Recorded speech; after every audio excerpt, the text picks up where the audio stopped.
भरी कोर्ट में वकील पर भड़क गए chief justice of India DY Chandrachud. भरी कोर्ट में वकील को लगाई फटकार। भरी कोर्ट में वकील से कहा कि पहले सीख कर आए दलीलें।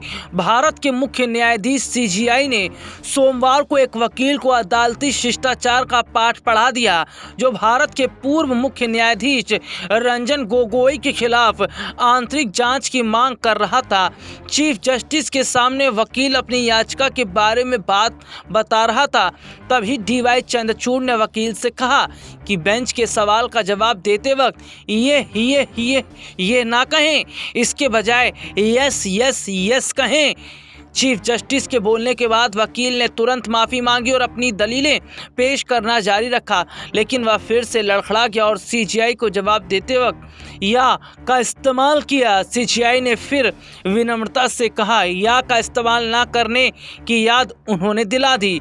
सीधे तौर पर चीफ जस्टिस ने कहा, यह कोई कॉफ़ी शॉप नहीं, मुझे इस या से बहुत एलर्जी है, कोर्ट में इसकी अनुमति नहीं दी जा सकती। वकील ने 2018 में पूर्व सीजेआई रंजन गोगोई के खिलाफ इन हाउस जांच की मांग करते हुए एक याचिका दायर की थी। सीजेआई चंद्रचूड़ ने वकील से कहा, जस्टिस गोगोई अब रिटायर्ड जज हैं और कोर्ट इस तरह की जांच का आदेश नहीं दे सकता। सीजेआई ने कहा कि सुप्रीम कोर्ट के फैसले के खिलाफ दायर समीक्षा याचिका पहले ही खारिज हो चुकी है, इसलिए याचिकाकर्ता को अब क्यूरेटिव याचिका दायर करनी होगी। क्या यह अनुच्छेद 32 की याचिका है? आप प्रतिवादी के रूप में न्यायाधीश के समक्ष जनहित याचिका कैसे दायर कर सकते हैं? चीफ जस्टिस ने कहा कि जस्टिस गोगोई इस कोर्ट के पूर्व जज थे और आप एक जज के खिलाफ इस तरह की याचिका नहीं दायर कर सकते और इन हाउस जांच की मांग नहीं कर सकते।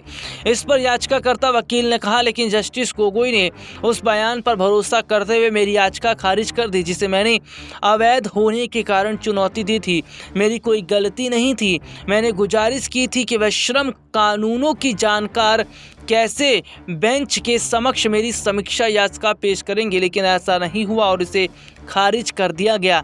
चीफ जस्टिस डीवाई चंद्रचूड़ ने याचिकाकर्ता से कहा कि आप अपनी याचिका से जस्टिस गोगोई का नाम हटा दें, बाकी आगे हम देखेंगे।